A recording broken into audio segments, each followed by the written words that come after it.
Welcome to Move, Metabolic Optimization via Exercise. This isn't just about workouts.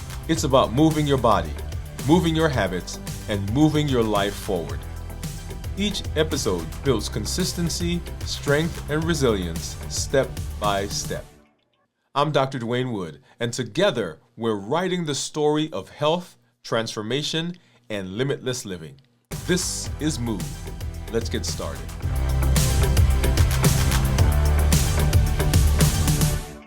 Hey guys, welcome back to another episode of Move. I am walking out of the building to go and do my walk and talk with you. So this is just walking down the hall to where we are. So I'm going to pause here for a minute while I go down the steps and I'll be right back. All right, so here I am heading down the steps. Suppose I could have taken the elevator, but decided I was going to go down the back way. And this is the way that we don't usually bring patients, but hey, you get to see the innards of the building. This is the service area. And here we are outside. All right, so I'm back. Yeah, I got so excited about walking that I forgot to change into my tennis shoes, but here I am. And so I want to talk about an interesting topic, and it became very present in my mind as I was going through our last series, Strength, Strategy, and Mindset. And it is that growth happens under tension, right? So resistance builds strength, and that not just happens here in this space, but it also happens in life in general. And so I want to spend some time really unpacking that a little bit, because it is perhaps one of those key pieces to our lives that, if we're not careful, can derail us. And right now I'm walking down the backside of the hospital. Hospital is off to my left, right over, you guys are seeing, because you're seeing, right off to my left. And I normally walk some in this area sometimes. And you've seen different parts of this as we've done some of these episodes. But yes, so let's unpack that a little bit. So growth doesn't happen at ease. It happens when there's tension. It happens when there's friction. One of the stories that I hear about all the time, or you hear in movies, you hear in motivational speaking, is this concept of how a diamond forms. And it forms when there is pressure. It forms under extreme, intense situations. And just like that happens for diamonds, and we're told that the beauty of the diamond and the what makes the diamond special is the tension that's there and all that happens when it is being formed. And I have to admit that there are times that I think to myself, well, let me not be a diamond. Let me just be, I don't know, right? Because sometimes the tension under which it is being created can be enormous. But as I've grown and as I've experienced life, I've come to realize that some of the best things, I'm waiting for cars to go by, that have occurred to me have been under those times of tension. Yeah? And I mentioned a few episodes ago that I would not wish it, I would not imagine it, I would not want it, I would not any of those things to have it, to choose those things, but they are the things that push us and the things that make us who we are. So why does it feel heavy? For example, walking or lifting or strength training or whatever it is. Even when we're holding light weights, there's still the power of gravity. There's still the power of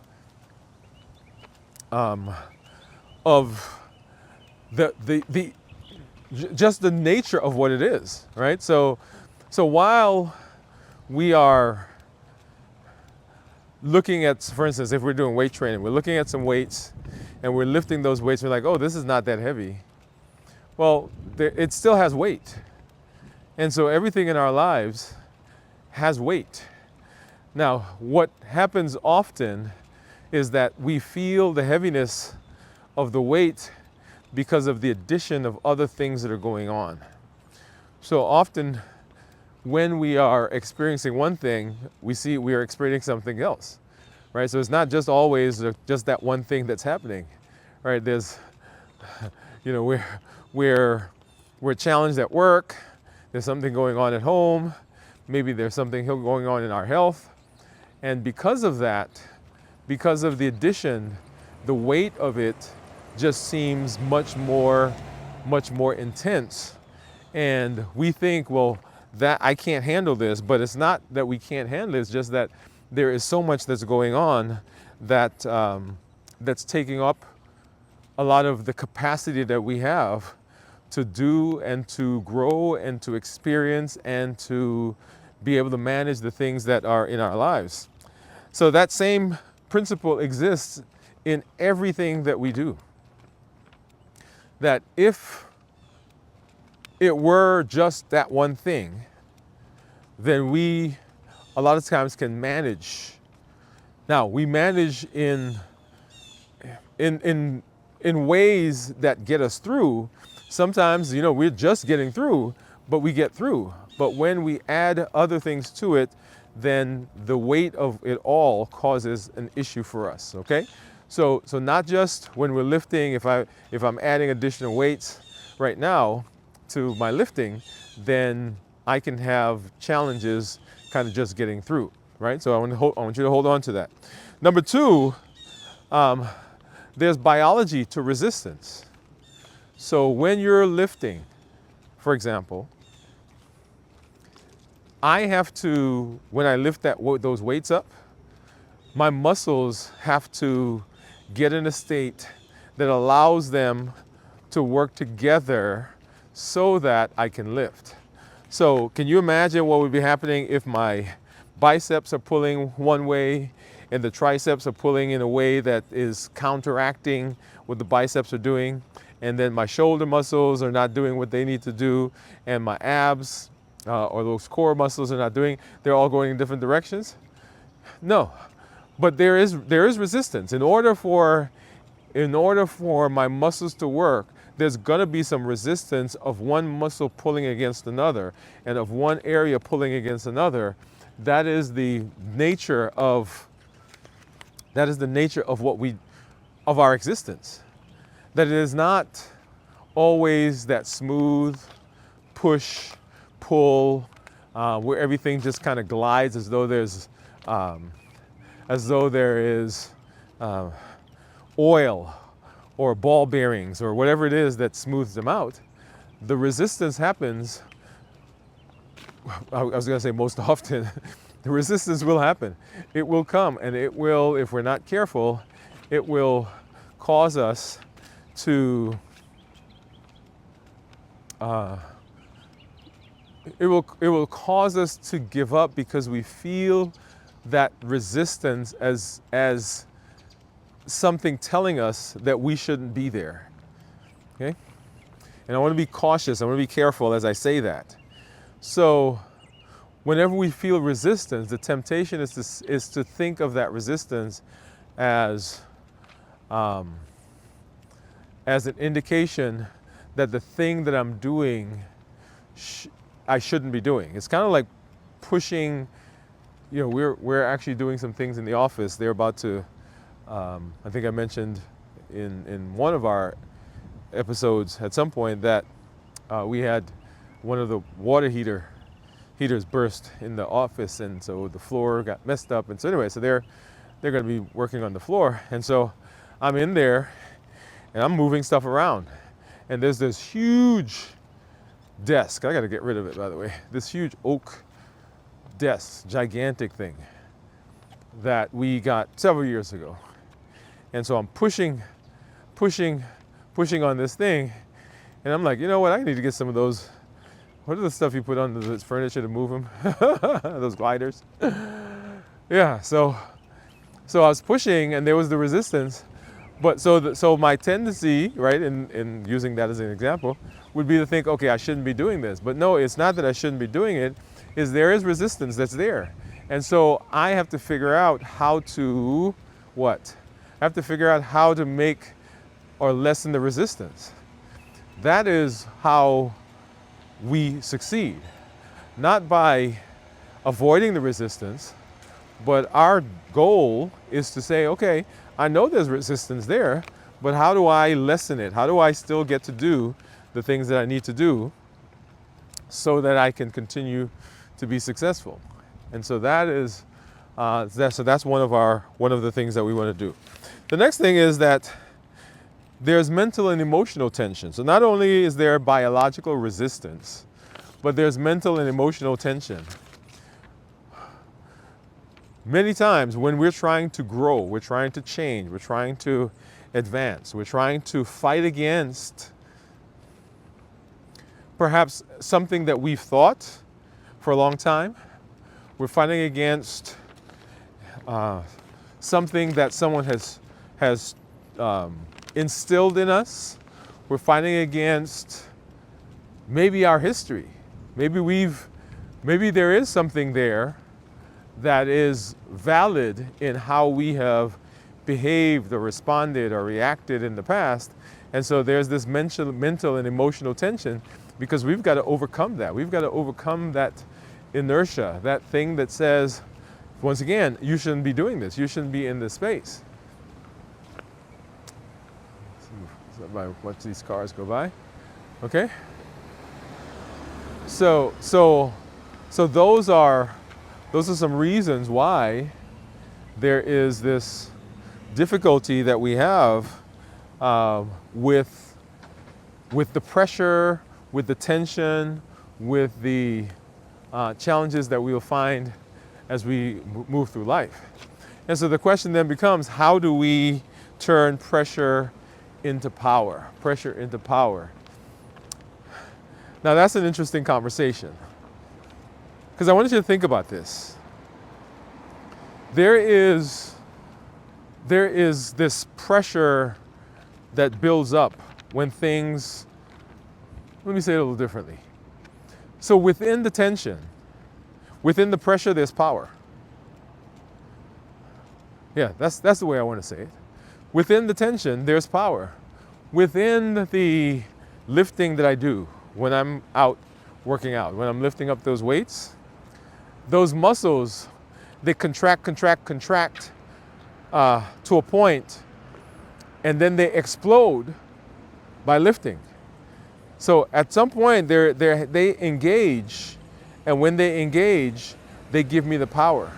And so built into the tension, built into the resistance, there's the power. It's kind of like getting that stalled car going. Once you overcome that initial inertia, do you know how difficult it is sometimes to stop that car from rolling?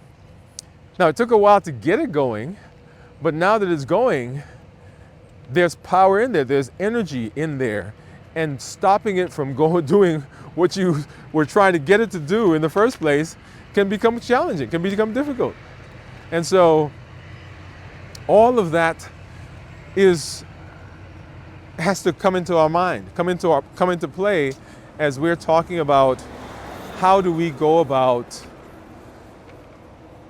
constructing, building, developing a method for being successful when it comes to our health, when it comes to our finances, when it comes to our relationships, our family structure, all the things that are going on in our lives, understand that within the tension, within the resistance, within the hump, there is power. And our goal is to tap into that power first by understanding that it's there, understanding that we don't have to give up or stop just because there is some resistance and because there's some tension. That right there, if nothing else comes out of the conversation that you have with yourself, that's one of the things that you want to make sure that you're understanding, that built into that situation that you're having, that you're going through, there's power there, and you have to tap into the power. Okay? All right. So growing under tension is not about avoiding tension. It's not about ignoring tension. It's not about saying, oh, this is not real. It's a real stuff. When you're lifting some weights and you feel that burn, or even now as I'm walking, I'm going slightly uphill and I feel some tension, I feel some resistance as I'm going up, yeah, it's real. It's not imagined. And don't ever try to convince yourself that it is an imagined thing, or don't let other people try to convince you that it's an imagined thing, because it is not. It is real. So that's the first thing. But understand that just because the tension is there doesn't mean that it's not something that you're capable of, or something that you should be doing, or even that you don't have the capacity to find ways around it. And I'm going to turn back around because it's getting into one of the busy streets and go back down this way. Right? So it doesn't mean that you have to give up. And then understanding that built into that tension, there is the strength that comes from engaging, strength that comes from the situation itself. There's so many things that you are learning, that you are building, that you're developing, even as you're going through that situation. Okay? Now, a quick thing that I want to say here is your situation is your situation. Just like I said, don't try to convince yourself that it's not happening. I don't want to convince you that your situation is lighter than it actually is. That's not the intention here.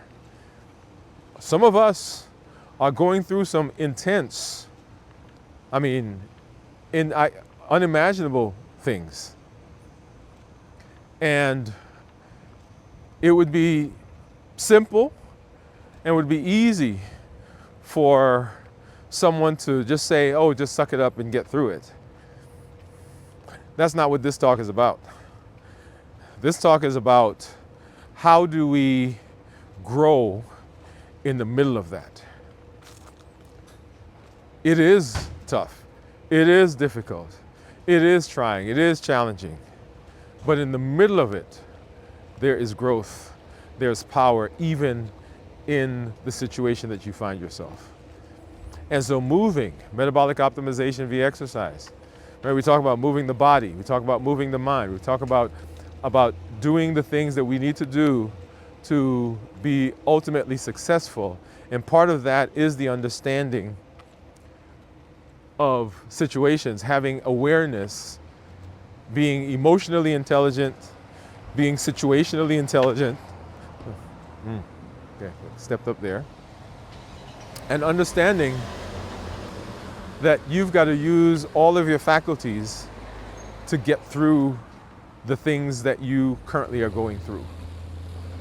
And so as we build, as we grow, as we expand, the goal is to put things in place that help us to be consistent. To help us to be consistent. Meaning that when we run into situations, we have tools at our disposal that help us to get through those things. And here's the word I want to say, or the phrase I want to say, most of the time. Oh, come on. All right, let's unpack that phrase for a minute. I would love to tell you that everything you do, as long as you have the tools, as long as you have the whatever, that 100% of the time is going to work out in your favor. I would love it. That would sound good. It would make you feel good. But that's not the case. In life, in real life, what happens is we develop tools, and those tools are designed to help us move in the direction that we want to go and to help us to be successful. Not that it will not cause us to have places where we have challenges that even though we use the tools, they don't go the way we thought it was going to go. Okay? That's the concept I want to get to you. That you develop tools, not because everything works 100%. You develop tools because those tools help you to 100% of the time be able to apply that tool to some things that's going on in your life if you are consistent with it, and it gives you the highest chance of being successful. Let me say that again. So 100% of the time, if you apply the tool consistently, 100% of the time, then you have a higher chance of being successful. The chance of being successful goes up 100%. Okay? Are you going to find times where you're not successful? Of course. Notice I didn't say 100% of the time you're going to be successful. It says your chances of being successful if you apply the tools is there. And that's a hard one. All right? That's a hard one. It was a hard one for me. And even sometimes it still is a hard one for me to understand that, man, I've done everything that I was supposed to do. I did everything they told me to do, but yet I'm still having this challenge. And in that challenge right there, there's tension, there's resistance, there is pain, there's doubt. And so our goal is not to eliminate all of those. Our goal is to minimize. And our goal is to, in spite of, and despite of, and because of, and along with that doubt and the pain and all the things that you are experiencing, that you continue to be successful. All right. Hey, I'm always glad when I get to walk with you, get to talk with you, get to exercise with you, get to do the things that we need to do to be successful. This is Dr. Dwain Woode, and I look forward to seeing you on our next episode of Move, Metabolic Optimization via Exercise. We'll see you later. Bye-bye. Thank you for being a part of Move today. Remember, transformation isn't built in hype. It's built in consistent steps. This is Dr. Dwain Woode. I educate, I empower, and I encourage you to take charge of your health and your life, avoid complications, go to the next level. We're creating the life we've always wanted, and we are living limitless lives. Keep showing up, keep stacking your wins, and keep moving forward with us. This is Move.